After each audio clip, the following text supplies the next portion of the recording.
करायचे स्मरण. जय जय रघुवीर समर्थ.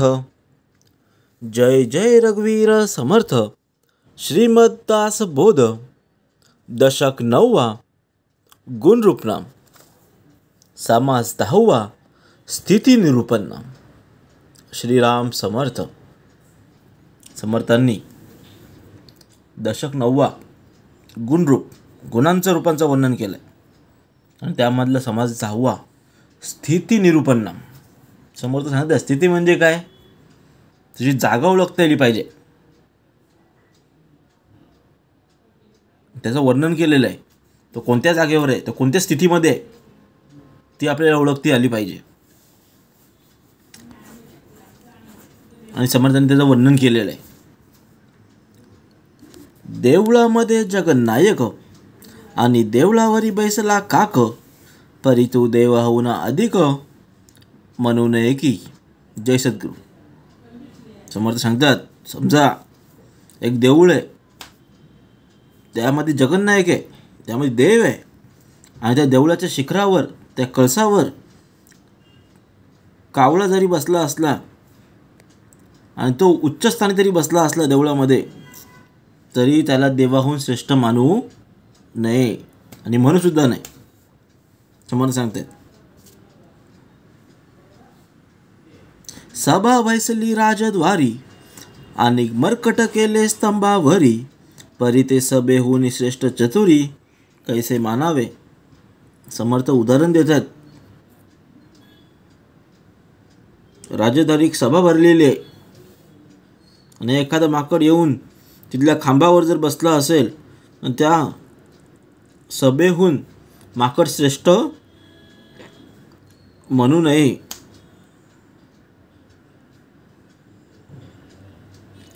ब्राह्मण स्नान करून गेले आणि बक तैसेची बैसले, परी ते ब्राह्मणा परीस भले कैसे मानावे.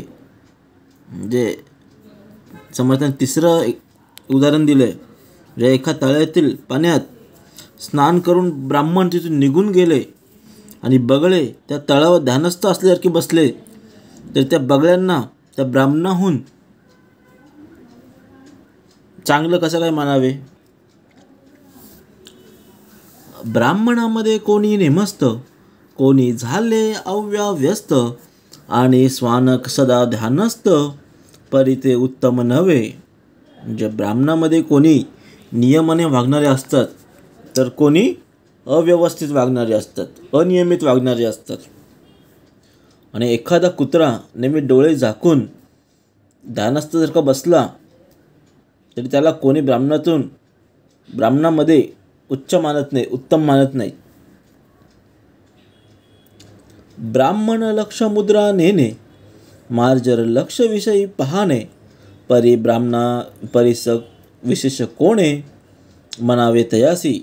म्हणजे मांजराला लक्ष मुद्रा म्हणजे एखाद्या वस्तूकडे एकाग्र दृष्टी करून पाहणे सहज साध्य असते आणि ती ब्राह्मणाला साध्य नसली तरी त्या मांजराला ब्राह्मणापेक्षा श्रेष्ठ मानता येत नाही. ब्राह्मण पाहे भेदाभेद, मक्षिका सर्वांस अभेद, परी तिस झाला ज्ञानबोध, हे तो न घडे की. म्हणजे ब्राह्मण भेदाभेद पाहून वागतो आणि माशी सर्व बाबतीत भेद पाहतच नाही, म्हणून तिला काही ज्ञानबोध झालाय असं नाही मानतो. उंच वस्त्रे नेचल्याला आणि समर्थ उघडाच भैसला, परी तो आहे परीक्षिला परीक्षावंती. म्हणजे एखाद्या नीच माणसाने उंची वस्त्र परिधान केली की एखादा श्रेष्ठ पुरुष उघडाच होऊन जातो, उघडाच बसतो. पण यातील श्रेष्ठ कनिष्ठाची पारख हे परीक्षावंतच करतात आणि त्यांनाच ते समजतं. बाह्याकार केला अधिक, परी तो अवघा लौकिक, येथे पाहिजे मुख्य एक अंतरनिष्ठा. म्हणजे बाहेरून खूप थाटमाट केला तर तो लौकिकात खपून जातो, पर परमार्थात मुख्य अंतरनिष्ठाच पाहिजे. लौकिक बरा संपादिला, परी अंतरी सावध नाही झाला, मुख्य देवांचं चुकला तो आत्मघातकी. म्हणजे एखाद्याने चांगला लौकिक संपादन केला, पण तो अंतरात जर परमार्थविषयी सावध नाही झाला, तर तो मुख्य देवाला म्हणजे आत्मारावास अंतरतो आणि आत्मघातकी ठरेल. देवास बसता देवलोक, पित्रांस बसता पित्रलोक, भूतांचं बसता भूतलोक, पावी जेतो. म्हणजे जे देवाचे भजन करतात ते मरणोत्तर देवलोकांस प्राप्त होतात, आणि जे पितरांना भजतात त्यांना पितृलोकाची प्राप्ती होते, आणि जे भूतांना भासतात, ज्याची भक्ती करतात ते भूतलोकांत जातात.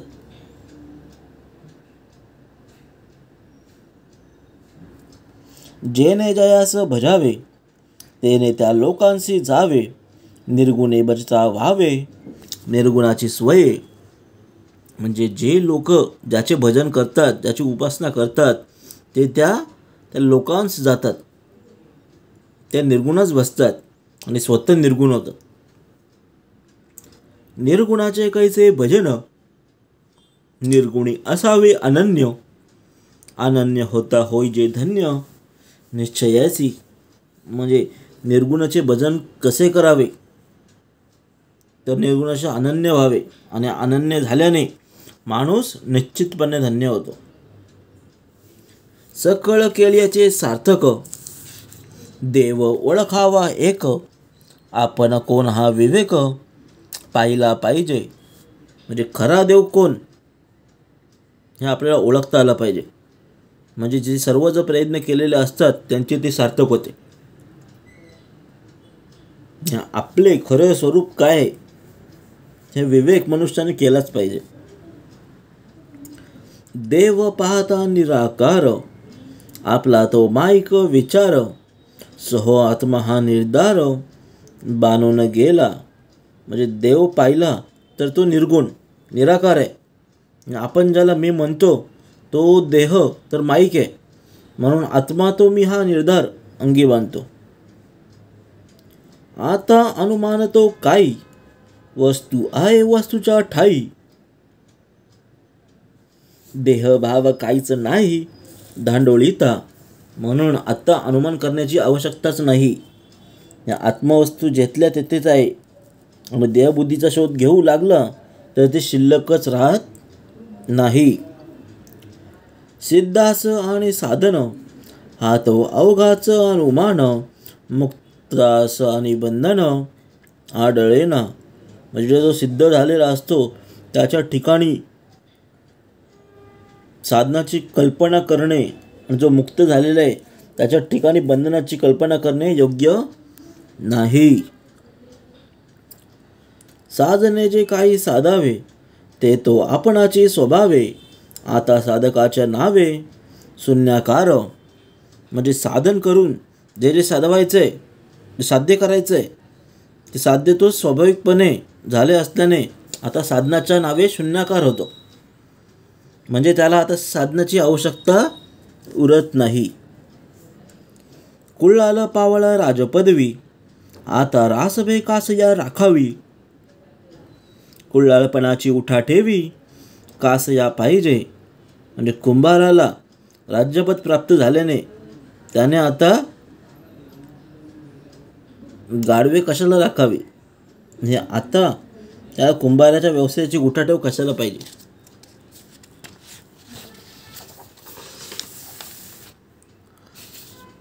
तैसा अवघा वृत्ती भाव, नाना साधनांचा उपाव, साध्य झाल्या कैसा ठाव साधनांशी.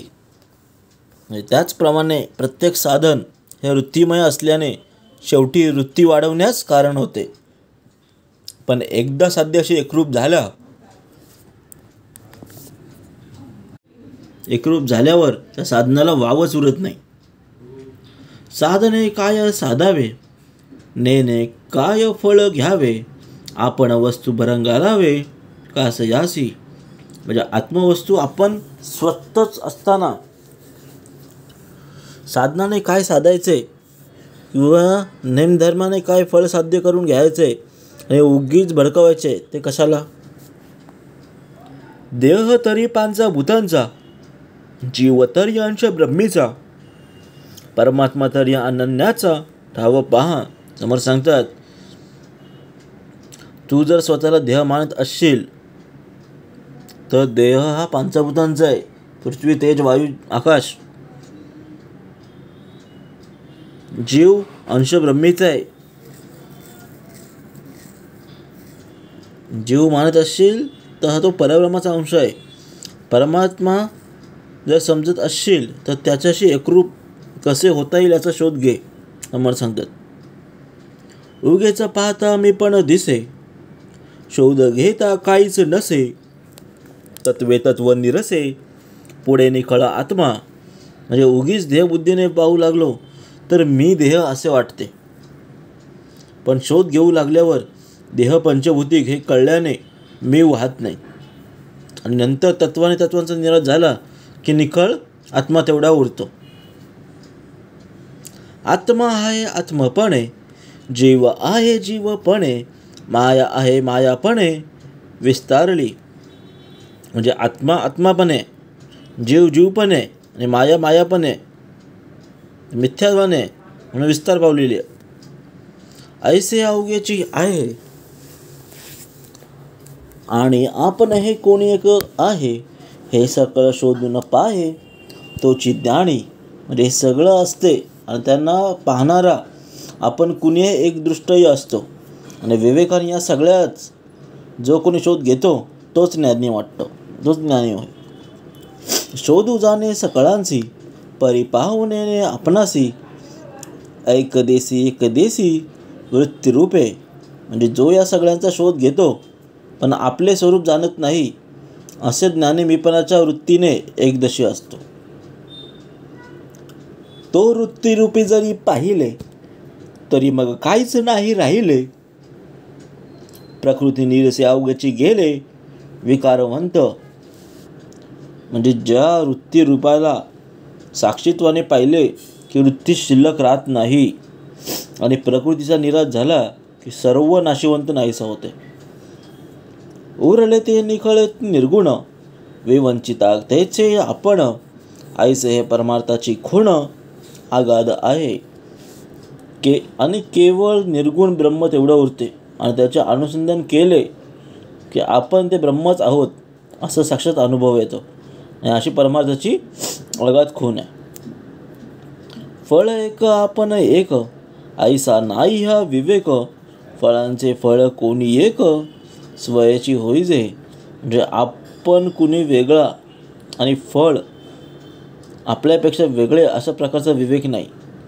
फळाचेही सर्वश्रेष्ठ फळ ते आपणच स्वतः होतो.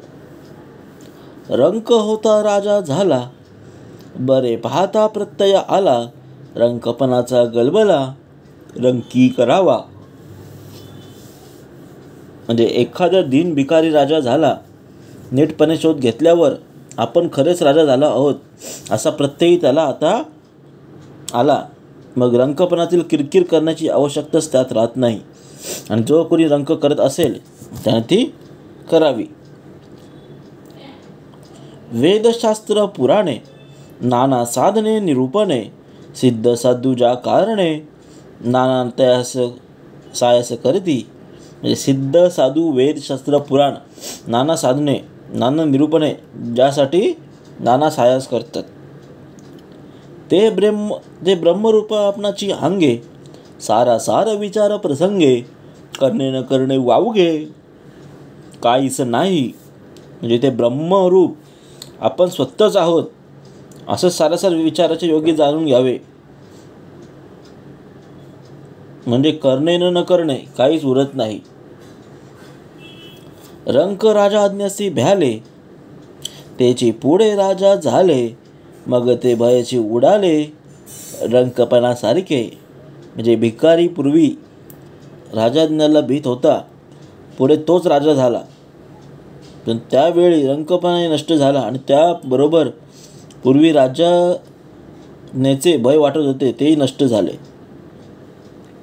वेदाज्ञाचे चालावे, शास्त्र अभ्यासावे, तीर्थास जावे कोण्या प्रकारे म्हणजे ज्ञानी पुरुष साक्षात वेदरूप शास्त्ररूप तीर्थरूप बनतो.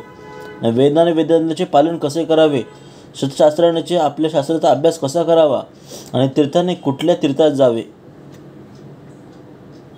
अमृत सेवावे अमृत, अनंत पहावा अनंत, भगवंते लक्षावा भगवंत कोण्या प्रकारे म्हणजे अमृताने अमृत कसं सेवावे, अनंताने अनंत कसा पाहावा आणि भगवंताने भगवंताचे ध्यान कशा प्रकारे करावे हे सांगितलेलं आहे.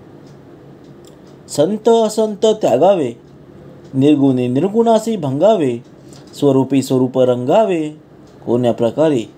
समर्थाने सांगितलं आहे सदा सर्वत्र स्थित व्यापक आहे आणि त्यात नसलेला त्याग कसा करावा बरे, आणि निर्गुणाला कसे नष्ट करावे आणि स्वरूपाच्या स्वरूपात कोणत्या प्रकारे रंगावे.